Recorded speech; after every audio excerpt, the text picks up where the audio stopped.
Hello, everybody. Welcome back to Tin Man's Court Channel. I'm your host, Jeffrey Tin Man Taylor, and today I'm reacting to my third and final Mr. Haunted video. And this one's 3 true horrifying Bigfoot stories featuring Swamp Dweller. I picked this one because, as you guys may know by now, I'm a huge fan of Bigfoot. It's one of my favorite cryptids out there. And I saw Mr. Haunted had a video about the subject, so I figured I'll go ahead and react to that one. So without further ado, I'm going to turn these lights off, move the camera up here for you guys, and let's get this reaction on the road and in the bag. Okay, here we go.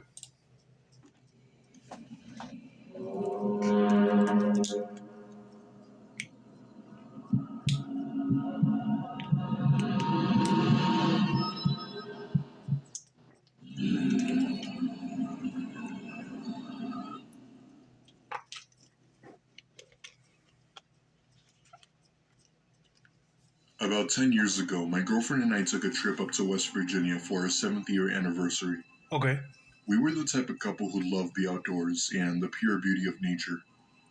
Mostly, couples would go out for dinner and binge drink at a bar or something like that for the anniversary, but we were the complete opposite. We hated the city and hated all the partying and enjoyed being somewhat isolated. We got to Virginia and wanted to rent a house deep into the woods to go hunting and exploring for a few days.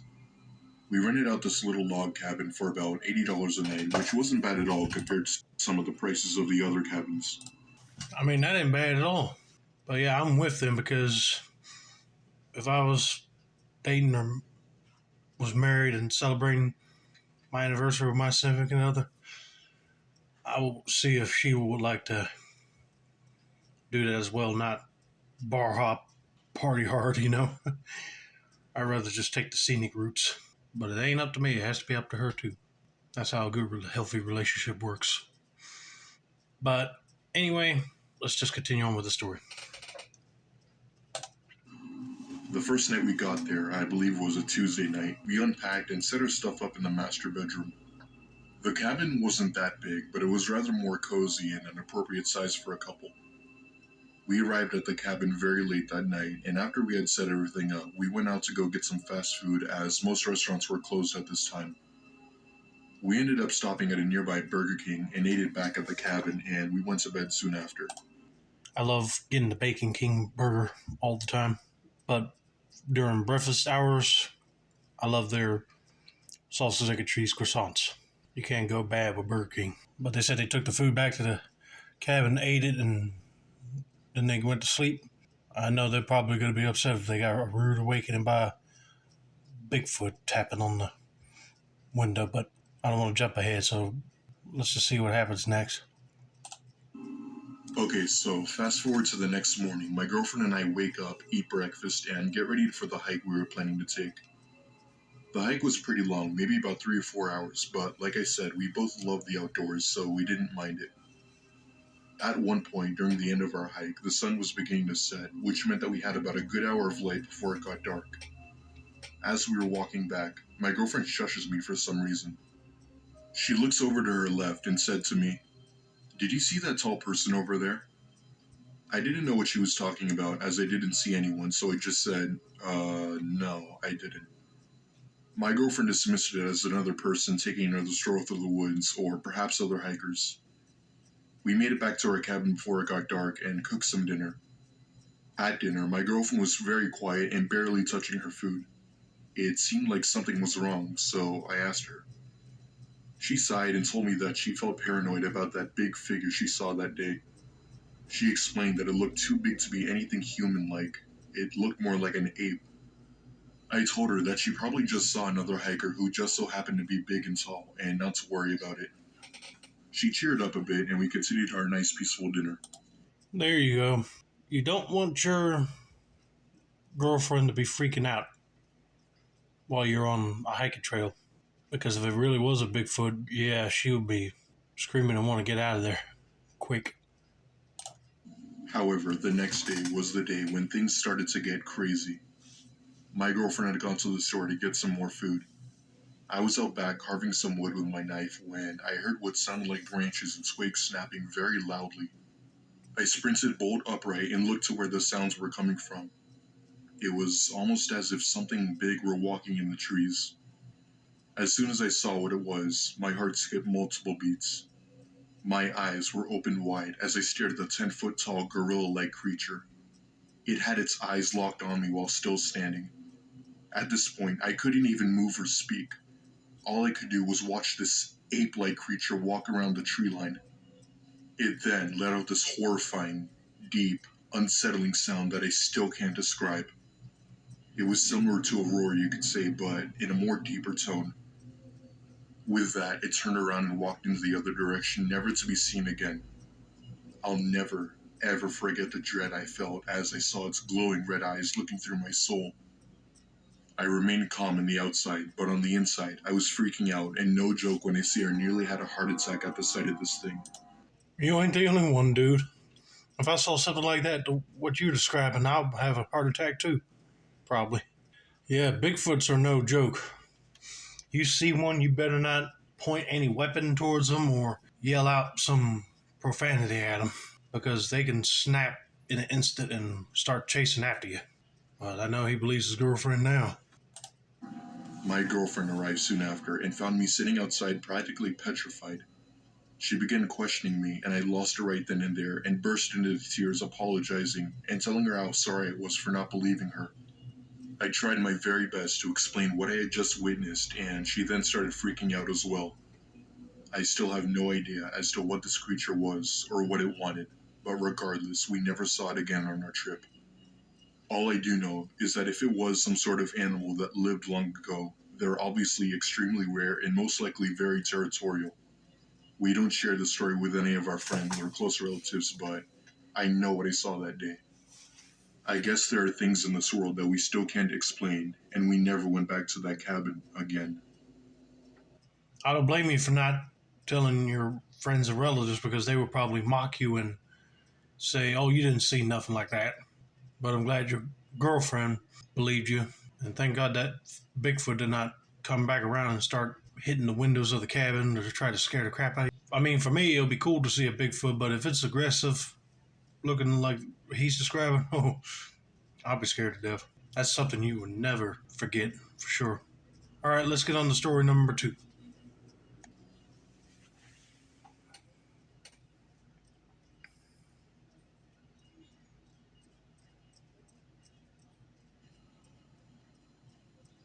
This story didn't personally happen to me, but rather my uncle when he was a kid, maybe around 14 or 15 years old. My uncle was a type of kid who people would refer to as a bad kid, and he was, as he did some drugs and drink at a young age. One day, my uncle and his friends decided to go to a rural spot in the woods just north of East Georgia, miles from my uncle's house. They lit a fire and drank till they were completely wasted. They chose this spot as they knew they would not get in trouble if they were to get caught by someone if they did this somewhere else.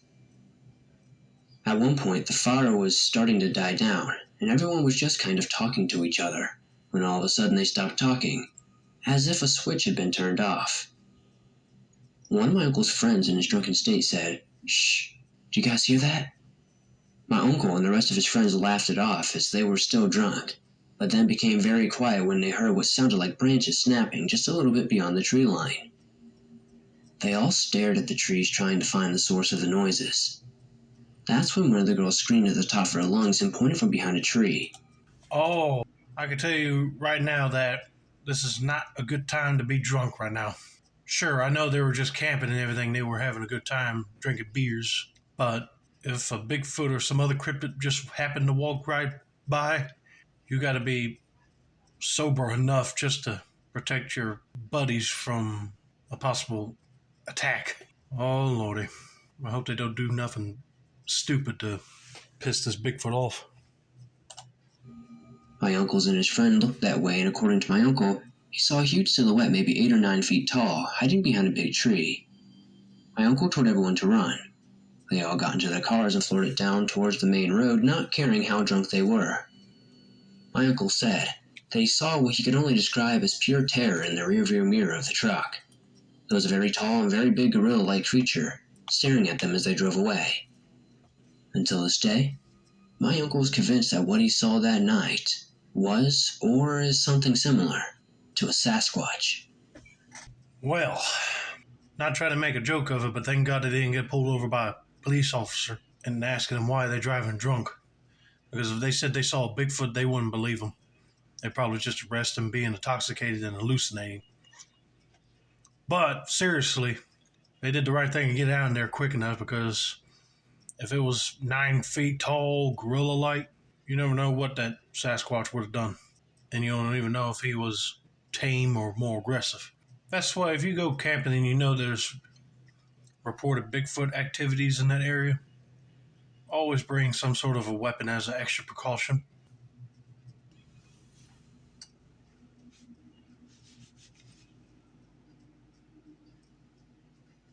To give a little background information, I was around 16 years old when this happened. My brother and I were going on our annual Boy Scout camping trip at a national park called Oxbow Regional Park in Gresham, Oregon.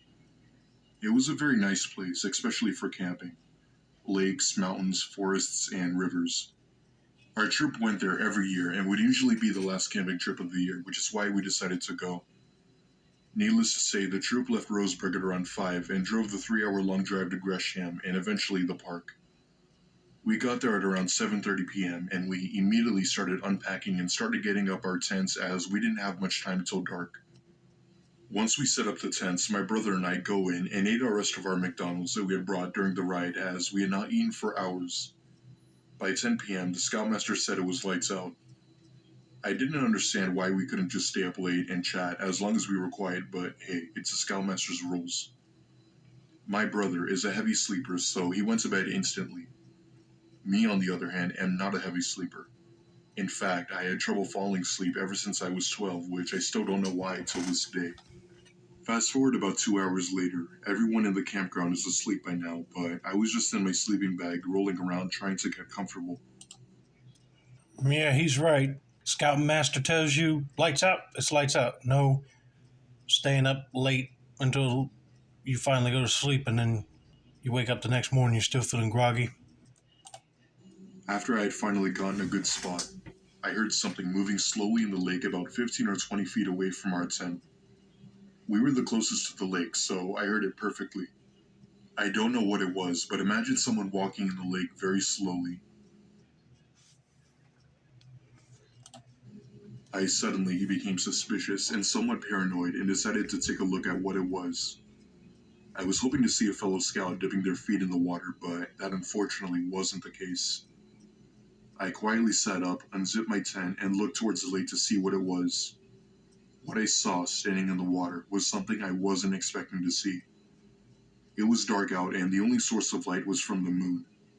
I saw what looked like a very huge, hairy man, maybe about 8 feet tall, in the water, while looking down as if it were looking for something. Its arms were very big and definitely had a lot of muscle. I tried my best not to freak out and went back into my tent, but unfortunately my brother must have heard the noises as well, and he got up asking what it was. I motioned for him to be quiet, and he obliged. I looked back outside, still looking at this man or whatever it was. My eyes couldn't stop focusing on it. That's when I felt a cramp in my right leg and let out a short scream. Whatever it was then turned its head toward me very fast. I only saw its face for a brief second before it took off into the woods. Its face was ape-like and looked very unsettling. It had glowing yellow eyes and what looked like fangs. I went back into my tent crying, but trying not to make any sounds. Keep in mind that my brother is a lot younger than I was, so I could tell that he was starting to get freaked out as well. I whispered to him that we had to be very quiet, and then I finally decided to tell him what it was. Very quietly, I told him that I saw something standing out into the lake that looked very big. For all I know, it very well could have been a bear, but what I saw looked more closely related to a human than a bear. We didn't fall asleep that night, and we left the following day and never told a single person about this story. Well, I wish they did tell their scoutmaster, even though I did say earlier that they might have got ridiculed, but hey, unless they get it off their chest. But man, that would be scary to see something big walking in the lake, come out towards where the tents are set up. But then you really had to spook it when his leg cramped. Yeah, if you see yellow eyes, fangs, you would think it's a monster for sure. But anyway, I hope you guys enjoyed this video. Don't forget to like, subscribe, turn on post notifications for more Mr. Haunted content like this. This has been another successful installment of the Tin Man's Quarter channel. I'm your host, Jeffrey Tin Man Taylor. I say that's a wrap, and have a nice day.